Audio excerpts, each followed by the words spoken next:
A cheerful good morning to all. Today, I, Kanishka Sharma, and my partner Kasifullah are going to present the topic The Hidden Messages Managers Send. As we have seen in last various presentations, that people have told us about the various methods of communication and also about the leadership qualities and also the messages that we should send. So, in this, we will try to understand how we can find out the messages a manager is trying to send. This is an article written by Mr. Michael B. McKeskey in the Harvard Business Review. Mr. McKeskey was an associate professor of organizational behavior at the Harvard Business School since 1999 to 2011. He then became the American sports executive and was the chairman of the Chicago Bears in the National Football League. Through this article, McKeskey identified three methods of managers to communicate. First is the metaphors, second, workplace surrounding, and the third is body language and tone that accompany their speech. Managers often think that they are not gifted in these three areas. Just like our classmates after presentation say that they have never done these presentation. But the truth is that we all know these ways of communication, whether we are aware of it or not. So if we pay close attention to these features in our daily work life, then we can enhance our communication. And through this presentation, we are going to tell our future managers how they can improve their knowledge of interacting with these elements. So the first element is the manager's words and images. Imagery and metaphors, they tell us about a person in habits. It is based on the culture, literature, religion, interest, or background. So imagery shows us what's valued and what is feared and what is the speaker's behavior rules. And metaphors also reflect on the optimistic, pessimistic, or even a confused outlook. So, words are also symbols. We can read behind the words. Like for one person, the boss can mean something else, and for other, it can mean something else. Like we break something at our home, then our mother says, "You have done a really good job." But that's not the thing. They are trying to use the sarcasm. So we should read behind the words. Emotional flag waving is to use the emotions to arouse patriotic feeling in the employees towards the company. And labeling is it is to use a word to stop or impede the thinking of the presenter or the speaker. It represents like a quick put down. Like if we say that he is a scary cat in front of that person, then it will impede his thinking. Now comes the questions. Questions frequently contain implicit assumptions that not only frame the problem towards the resolution they are trying to tell, but it also confirm it. Now comes the either or thinking. It is basically the characteristics of the young adults. And then comes the sentiments.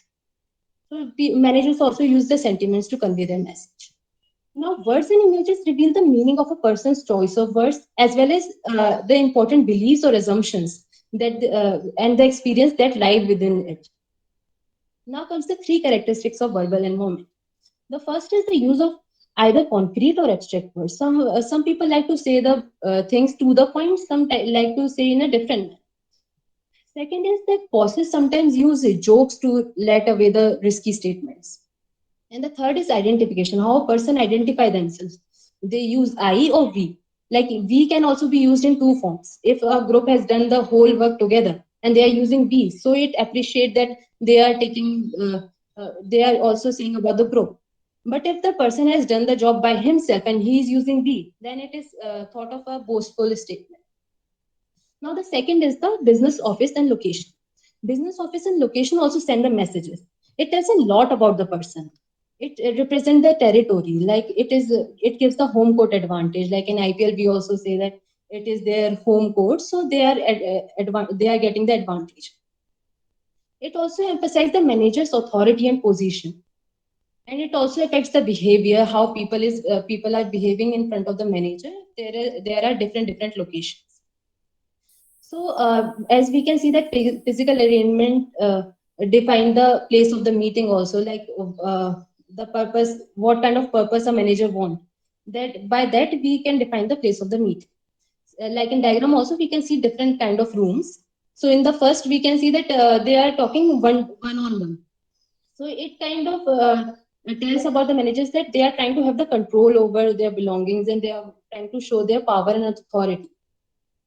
And on in the other diagrams, we can see that the other rooms, we can see that It facilitates more open communication, possibly more friendly interaction. And we can also use the office to promote other qualities that are critical for the company's excellent performance. Most people, they arrange their workplace to facilitate a specific sorts of interaction, and whether deliberately or unconsciously, they transmit different messages about themselves. Now, the next topic will be explained by Kashyap. Thank you, Kanishka, for presenting the first part of PPT, and the remaining part present I will. Now, my topic is body language and paralinguistic. Simply, body language and when we see the body language and paralinguistic, then body language is something that based on physical behavior, which include facial expression, how my facial expression and what is my body posture, what gesture, and what are eye movement of speaker, touch, and use of space. Touch basically means some culture, like touch is considered a symbol like security.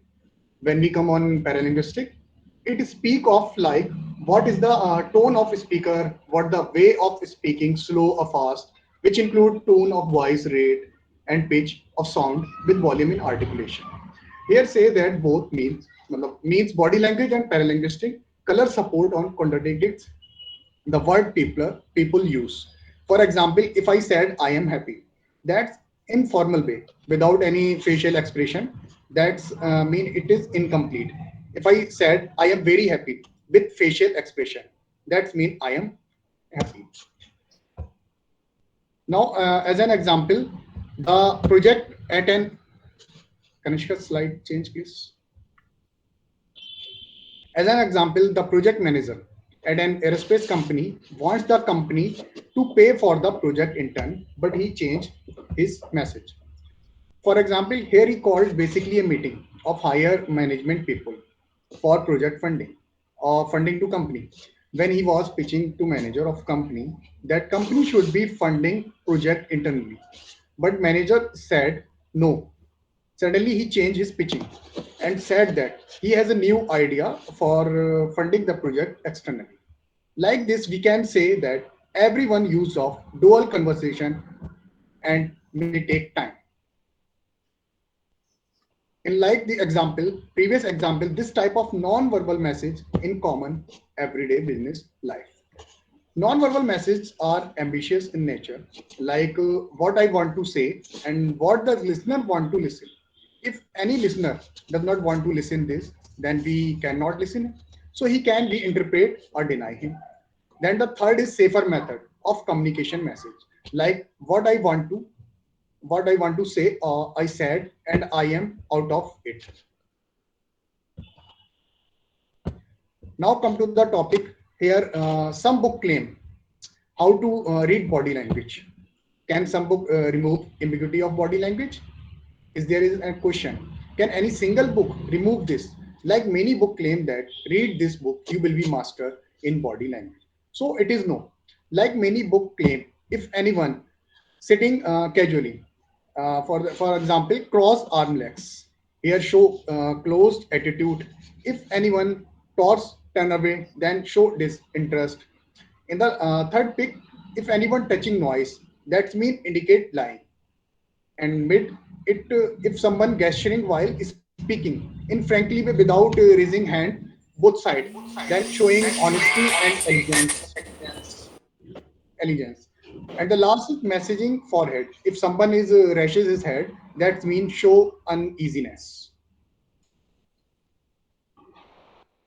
But in real, it is different. Like that, no gesture has a single unvarying meaning. These book offers single translation for many facial expression and body posture. For example, these book usually tells that this is the only keyword what body language need, but in reality what need. Researchers have stressed that meaning of any gesture depend on various culture. For example, culture norms, personal style, physical setting, post experience, and future goals. Here in different places, in different places, gesture meaning in different culture. When we move around different culture, like in US culture, prolonged eye contact is considered to something threatening or romantic interest. And also it is depend on situation and location. Where is short period eye contact is appropriate in US culture. Where is black or Chicanos culture, vice versa. Among white in US speaker, among white in US, speaker find the way to break eye contact. When a white speak in US, then he look here and there to break eye contact. And when listener showing attention by spending relatively more time in eye contact. How to read facial expression better? There are lots of comedy drama is available on YouTube and social media also. One of these is Mr. Bean Show. In the slide, there are total number of 9 pics available, where you can say iffy, eye rounds, then happy, then confused, angry, hungry, excited. We can say without saying anything, he say more. For example, look out for tightening of the eyebrow, lip twitching, nose flare or wrinkle, the act of clenching or baring of teeth. Listener is interested if dilation of the pupils. How to read, understand paralanguage in managerial life. When we go over managerial life, we should know some tips to understand paralanguage. To pause in speech of the subordinate, it can be tactics to close a sale to seek agreement. Like subordinate want manager to consider carefully his or her thoughts and feeling. Like Erwin Groff, a man, a sociologist, introduced field pause when a speaker uses sounds such as or, sometime or, which means speaker is still speaking, but at instant he is unable to muster up the right word. Some researchers indicate the facial expression along with the tone of voice accounts for more than 90% of the communication between two people. The body language moves in concert with the words, smaller movement such as drop pining the head, the hands, or the eye gaze mark, a push, emphasize a point, or express some doubt or irony in one speech. In brief, I would like to say in about body language and paralinguistic, the author described three-way manager convey message about themselves and the way they see the world. He encouraged the reader to see this way. They are metaphors of a setting and body language and tones that accompany the speech as mean of communicating, just as a speech or mathematics. These are language that can be learned with skill in them. A manager can see or hear what is really going on when people talk. What hidden message we are sending all the time. The author gives some hint on what to look and listen for trying to understand other. And the remaining part of PPT, Kanishka will be concluded. Kanishka? So the conclusion of this presentation is that we can improve in these three elements by working in small groups, or we can do the role playing. We can also observe that how people are interacting, and we can also experience. We can also improve the ability by our experience. The two main lessons that we learn through this presentation is that if an individual is trying to thinking that they will give away themselves, so one way or another they will leak out. So and the second thing is that body language, paralinguistic, and imagery play an important role. So it is up to ourselves if we are able to read the messages or not. Thank you very much. I hope this presentation will help you in future. Right. Thank you, Kanishka and Kashifullah. We'll come back to the performances a bit later. Let us just have a quick round of another presentation. We have Mohammad Syed Jamal and Albab.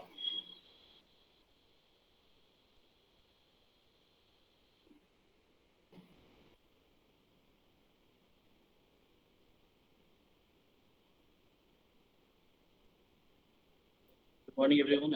I hope I'm audible and my slides are visible. Yes, you can be a bit louder. That will help. Okay, thank you. My name is Syed Jamal, and I'm going to be presenting the Kinesthetic Speaker. Now, imagine you're on a stage and you're about to give a presentation, and you get nervous, your hands start shaking, and you're afraid that you'll fumble and words won't come out of your mouth. It is very natural. It happens all the time. And at that moment, what happens is you forget about your body language, your expressions, and all you want to do is just read the slides and be over with. But today I have a solution for that, and that is the kinesthetic speaker, putting words into action by Nick Morgan. So before we can move on, I just want to put on the authority and credibility of Nick Morgan. So who exactly is Nick Morgan? Why should you listen to him? Nick Morgan is the founder of Public Words. It is a communications consulting organization and that helps people in communications. He has been featured in Forbes and Harvard Business Review. He is the speech critique for Barack Obama and Catherine teachers of Cambridge. And in a nutshell, most people regard him as best in the business. So, what is the one goal of public speaking? So, if somebody asked me what is the goal of public speaking, I would say to establish a connection in a way that even after the speaker is gone, the memory, whatever the speaker told, remains in the mind. It makes an impact on the listener and it inspires action in a way that it stays long after they're gone. To fully understand what a kinesthetic speaker is, we must first understand there are three types of speakers, and one of them is visual speaker. The visual speaker is somebody who portrays his speech via using good images or some photographs. As you can see, there are two beautiful pictures on the slide. On the left side, we have this picture from Hong Kong, and it shows the gap between the rich and the poor society. And on the other side, we have a photo by Mario Tama, and it shows a volcanic eruption in 2015, and in Hawaii. And there is ash plumes all over in the sky, but you can see the golf players are unbothered by that, and they just continue playing. So another way of speaking is the oral speaker. The oral speaker is someone who tells dramatic stories to gain the sympathies and trust of the listeners. And he times his speech in such a way that it gets the attention of the listeners. They really get to listen. And one such example of, one such example of an oral speaker is Winston Churchill. Winston Churchill was the British Prime Minister during the Second World War, and he was so elegant in his way of speaking that he convinced his entire country not to surrender to Nazis. And even at that time, they were losing the war. They had 4 lakh soldiers stuck in the French beach of Dunkirk and Calais, but he still got them rescued. There's also a movie on that, Darkest Hour. So if you get a chance, you would see that and how good a speaker he was. And lastly, we have the kinesthetic speaker. The kinesthetic speakers are willing to connect to the audience at a physical as well as on an emotional level. They capture the listener's attention by opening up. Once you open up and be vulnerable, people connect to you on another level. You're not just somebody to them. You get connected to them. Whatever you say, it gets received. And in response, the listener also opens up subconsciously. So they precisely time the body language and space, which will be discussed later in the slide, to complement the content. So in a nutshell, the kinesthetic speakers are just like magicians. You know what happens when you see a magician, they perform magic on stage. But when I remember when I was young, very young, about 10, 12 years ago, so there was a magician in my city. So I went to see the magic. But I remember only one trick that he did. And that trick was he called up my neighbor from the audience to the stage, and then he lay him down and he levitated him. So I felt that because when you pick someone from the crowd and you interact with that person, the entire crowd feels what's happening to him. So that's what a kinesthetic speaker is. You get someone from the stage, you connect to the audience on a personal level. So another important thing about spacing is about public speaking is spacing. Spacing is something if you are standing, if the gap between you and public is more than 18 feet. It's called a public space. And in a public space, whatever you say, the audience is not obliged to do whatever you say. They can just listen, they can walk away, they have no commitment. But once you close in that gap and you come between both 12 feet, and that is social space. That is where you interact with your friends and your family members. And you can now understand why it is easier to convince your friends than a stranger. And then again, if you close more distance from 1.5 feet to 4 feet, that's called the personal space.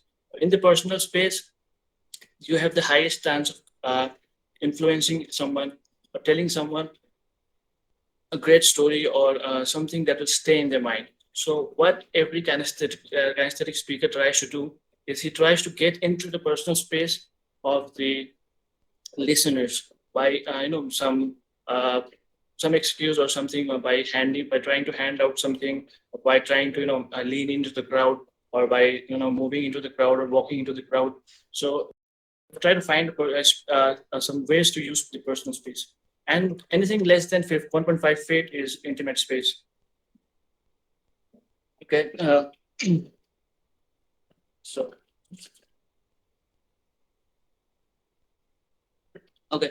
So, how to open up to your audience? Now, Nick Morgan says that if you keep your hand in front of your torso like this, you are closing yourself to the audience. And if you open your arms like this, you're opening up to the audience. If you keep your hand away from your torso, not tied up tight behind your back or tied in front of you, if you keep your hands away, then what happens is that the audience also responds by opening up subconsciously. And on a stage, we naturally try to protect ourselves and put our hands in front of our body, and this shows that we're trying to close ourselves. So, if I have to paraphrase Nick Morgan, he says that the general standard of public speaking is so awful that the presenters can make nearly every kinesthetic error short of bursting into tears and still be seen to have given a workman-like performance. And now I would like to hand over the microphone to Bob, my partner. Good morning, everyone. Thank you, Sahib. Before we learn how to give kinesthetic speech, let's learn how not to give a speech. Speak generally to the entire audience for a long period. Repeatedly move back and forth between the podium or slide projector and the screen. Turn away from the audience to queue up your next slide while still speaking. Fidget away your nervous energy.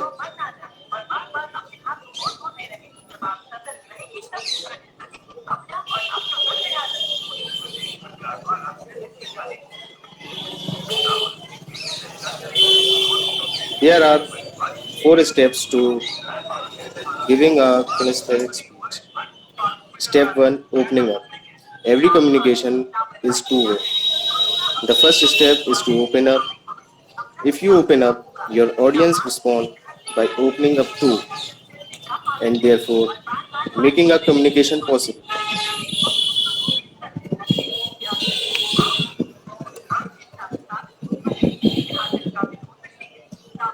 Step 2, the connection. Make a connection. Raise your volume, emphasize on important matters, or even lean towards your audience. Try closing in the distance and find a way to get into their personal space. Step 3, the passion. Once you open up and are connected with your audience, you can be passionate about your content. You can be excited, happy, or even angry, and people will care about what you have to say. Without following the last 2 steps, being passionate about your content will bring you little to not good. Step 4 is picking the non-verbal cue. Listening to your audience, and responding accordingly while giving the speech. Now, I would like to give the conclusion. Giving a charismatic presentation may seem simple, but it is definitely not easy. However, by merely practicing your kinesthetic presentation skills before a trusted colleague can make you a far better public speaker than someone who just practice in front of the mirror. Remember to follow 4 steps: opening up, making a connection, being passionate about your content, and responding non-verbal cues from the audience will make you a better public speaker. Thank you, sir.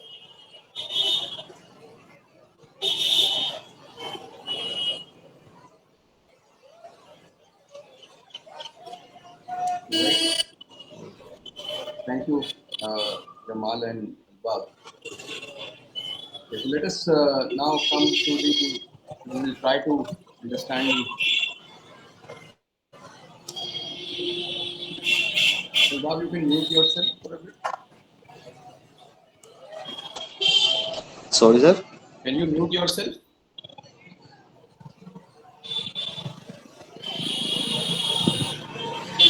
Hello. Can you mute yourself? Kanishka, can you mute him?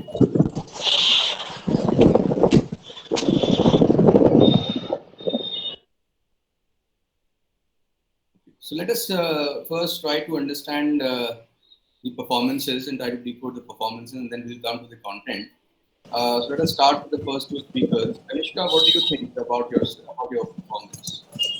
I think I was lacking in my expressions because I wasn't able to see anybody's face. So I was lacking in that thing. I think that was the main thing.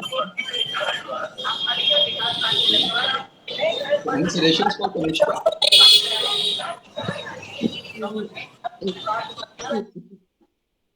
Yes, sir, what were you saying? Any suggestions for Kanishka from anyone regarding what do you what did you like about Kanishka's performance and how she can improve on which account? I would like to add something, sir, if you allow me. Yes. Sir, her pronunciation was good, everything was good, she is confident, but she pronounced the partner's name as Kasif, and it's Kashif. And apart from this, I mean, she did really well. Okay.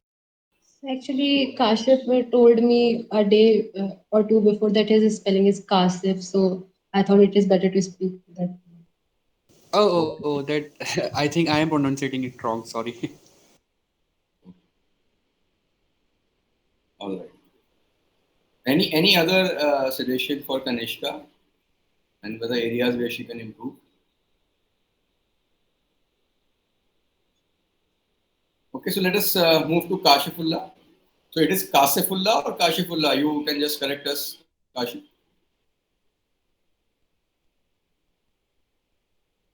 Is he there in the meeting or he has left? I think he is not in the meeting. He was having some issue in his mobile phone before too. I will message him. All right. So overall, I found the presentation fine. Okay, it was good. There were a few things which I noted. Maybe uh, you can also note these things down for improving on your performances. Like Kanishka, when you started the presentation, it was fine.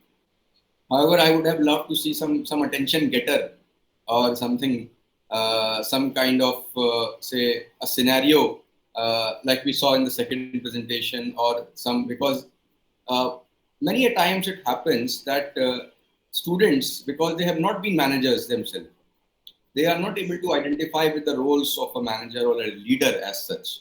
So we are trying to basically give you some those things which, if you don't pay attention to, you may not be able to appreciate the kind of content this is.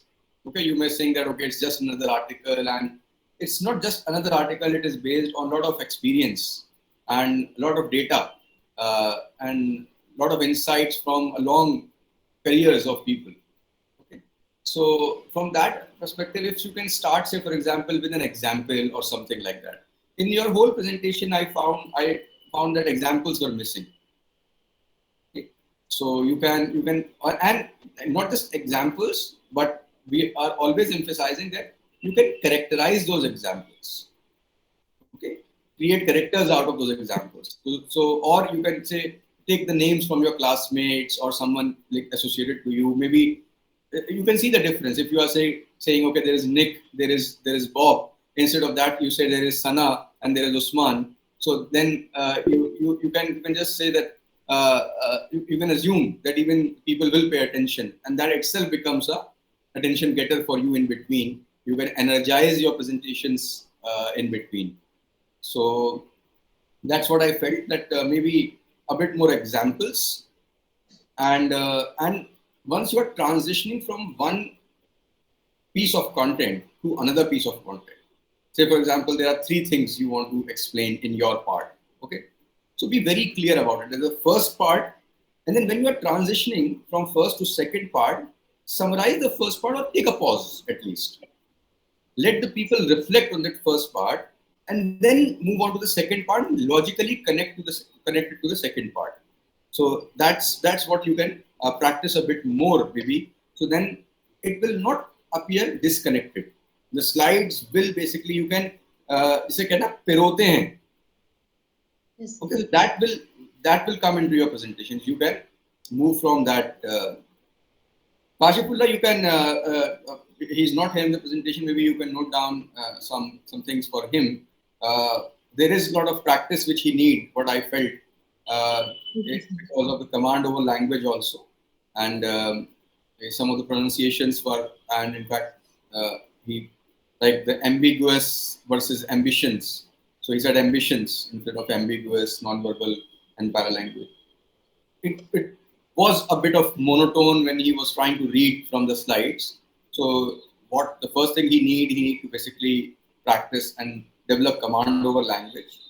And second is obviously practicing, giving more presentations, and recording maybe sometimes will help.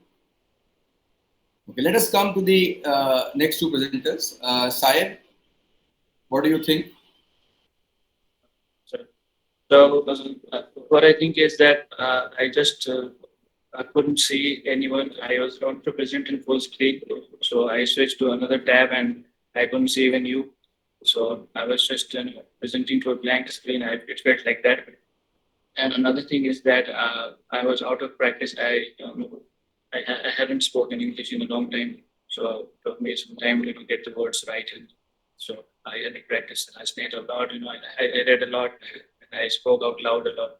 And another thing was that I think I wanted to use my body language too, because my presentation was also about something like that. So I couldn't use the body language because I'm sitting and cameras and all. I think it's a bit difficult, and I also had to hold my microphone in my mouth every time. So it was a little bit difficult for me. Okay. So any suggestions for Syed Jamal? Anyone who would like to comment on his performance and maybe give suggestions? Okay, so there is one.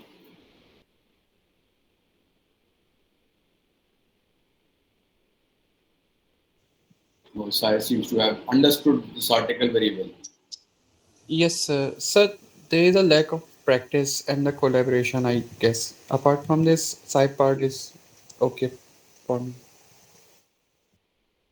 Aram, you were saying the presentation was black and white. I could not understand.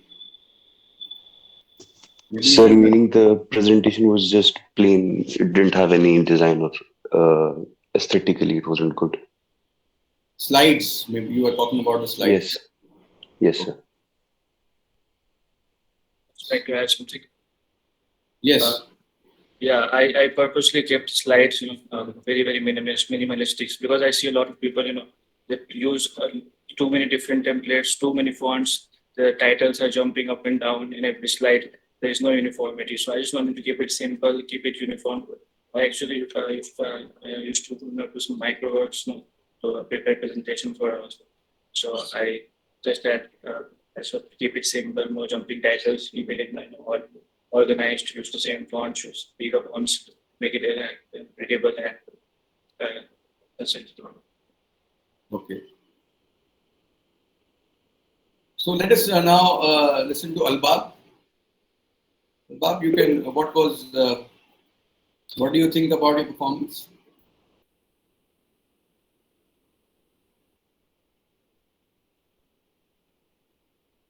Has Albab left the meeting?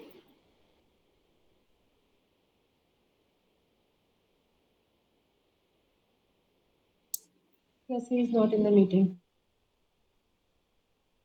So, Saib, do you know what the reason why Albab was there somewhere in? So he works for his he handles his family business also. So I think he couldn't manage things. What? So he also oversees his family business sometimes. So maybe he couldn't come home to give the presentation. Okay, so you don't know things about that. You don't have clarity about that. Yes, I don't have clarity about that. All right. So, okay. So, as far as your own performance is concerned, Saib, I found that just a second. There is some issue with the other presentation. Professor sent a message. Let me just resolve that.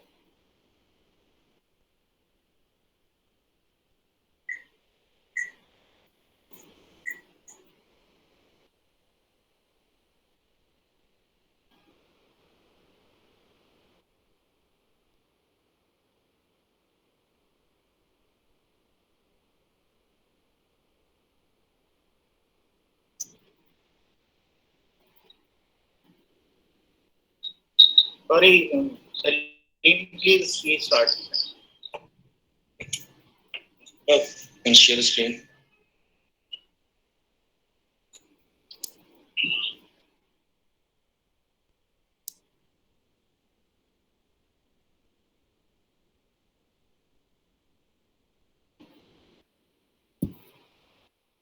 Sorry, there was some issue. The meeting ended. Zoom meeting. I had to start the Zoom meeting. Sorry.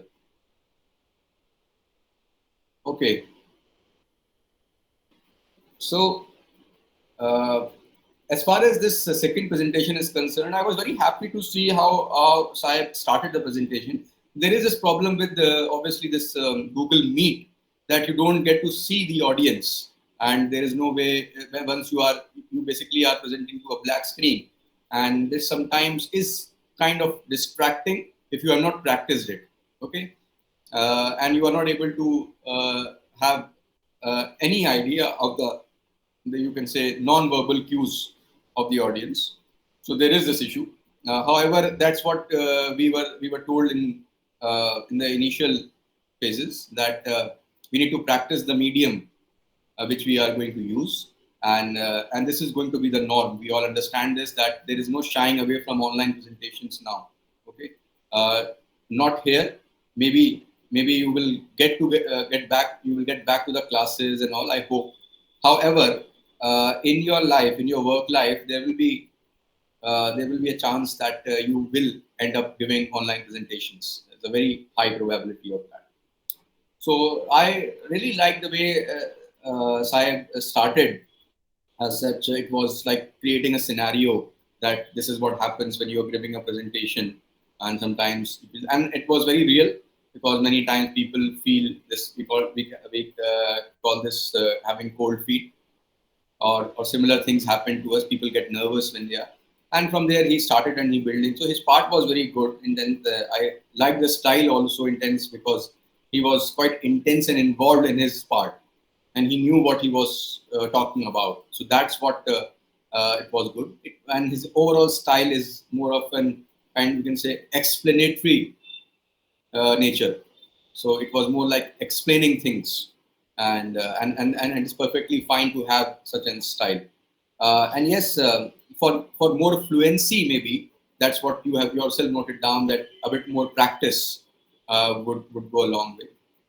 Yeah, I was really disappointed to see the transitioning and the coordination between the two partners, because Albab, I felt that got quite non-serious about the presentation, and this is what shows the disrespect for others, and this is what I don't like when anyone does this.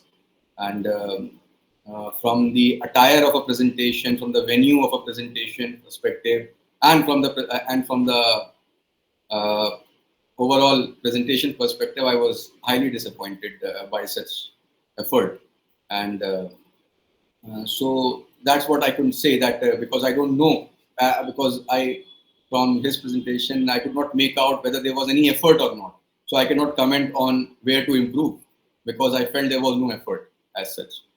Uh, so maybe, Saib, you can convey this to Albab. Maybe he doesn't care, but you should convey it to him. So Anyway, thank you for the feedback. yes. Yes, yes, sir. Thank you for the feedback, and everybody who gave a feedback. I really appreciate it. So now let us come to the content of these two articles. In fact, they are very interesting two articles. One is about the messages managers must manage, and there is this.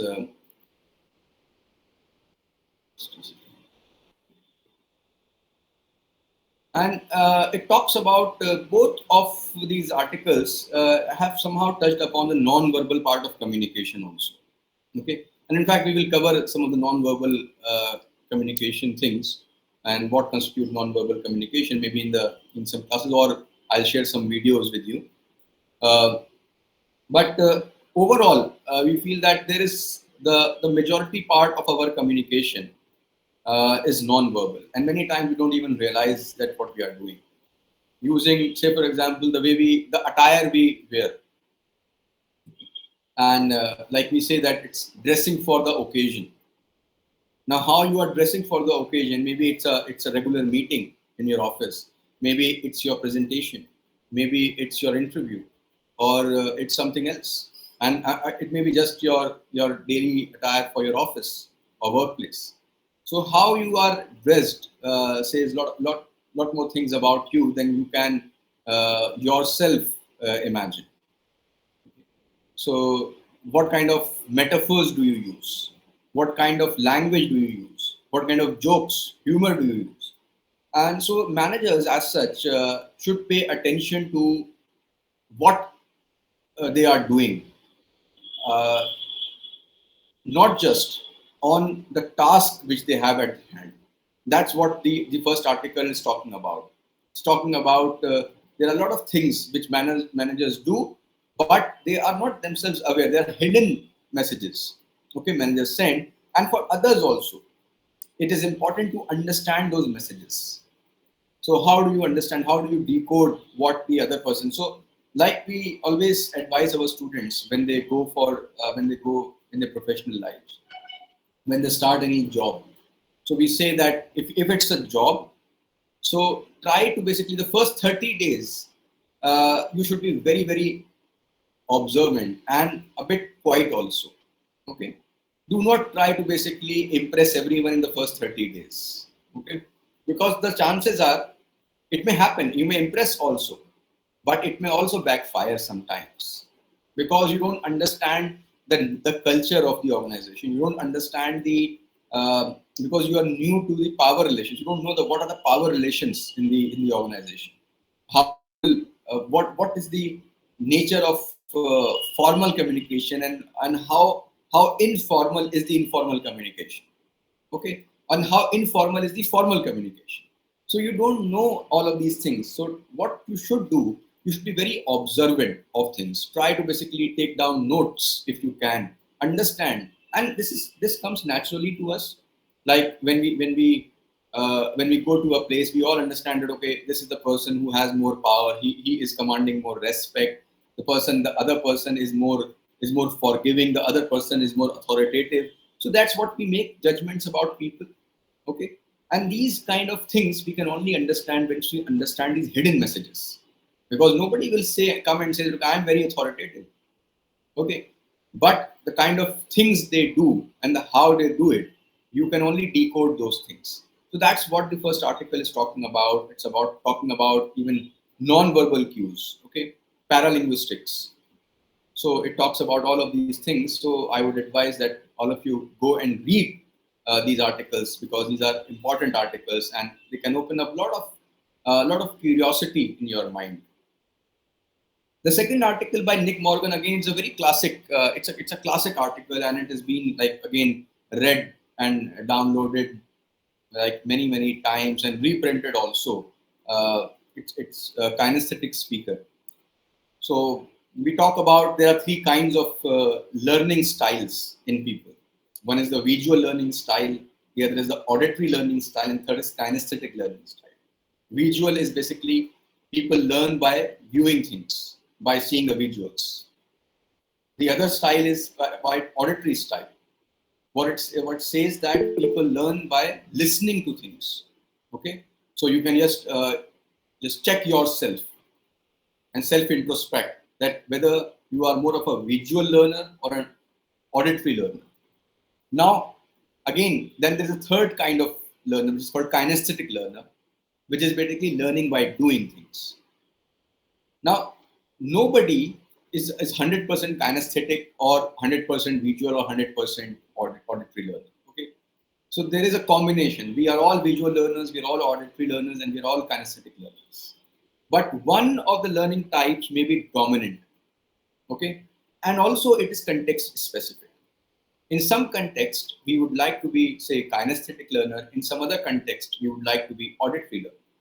Okay, so it depends. When it comes to human nature and human personality and all these things, there are very few simple answers. They're all complex answers.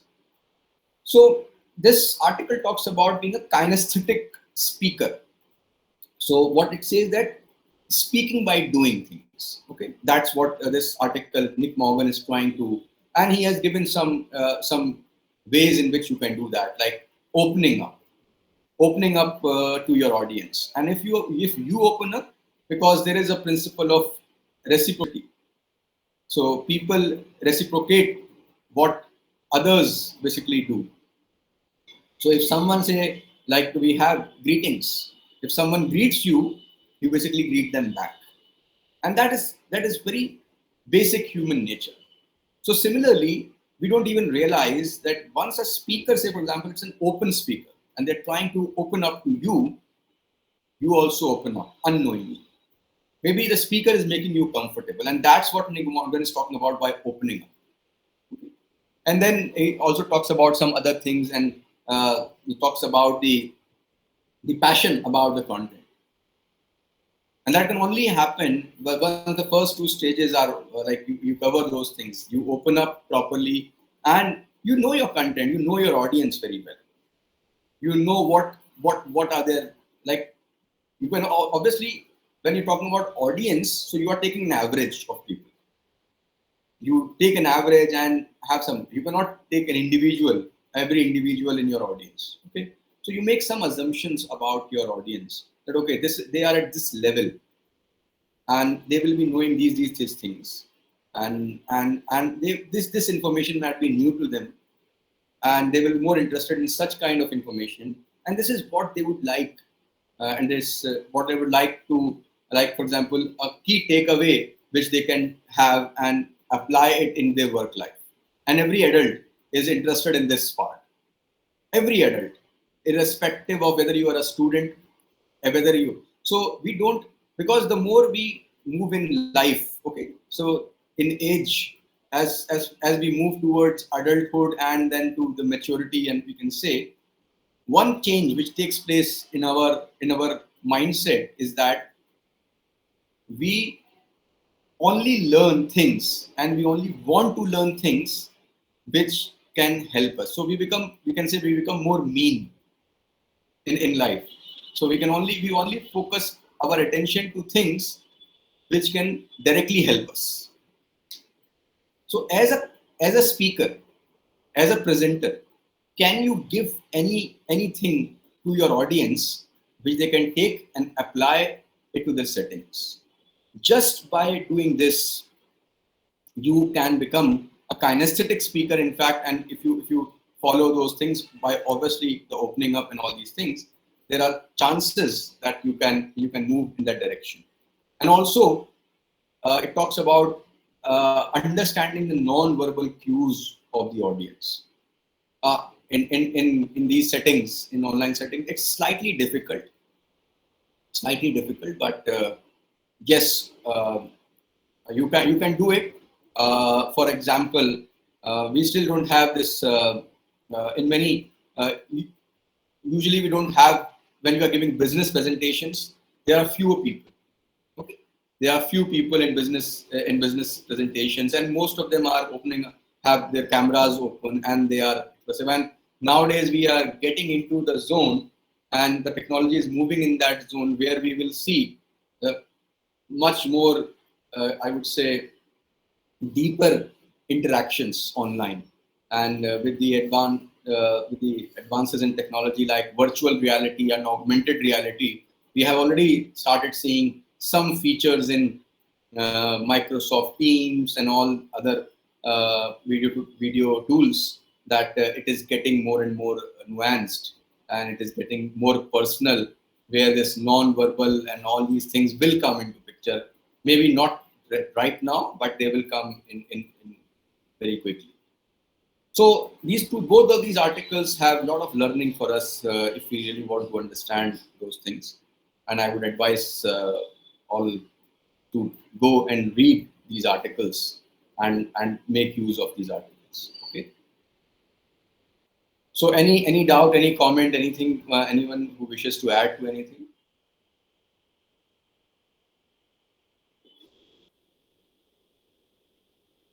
All right then. So let us call it a day, and we'll meet tomorrow with the next two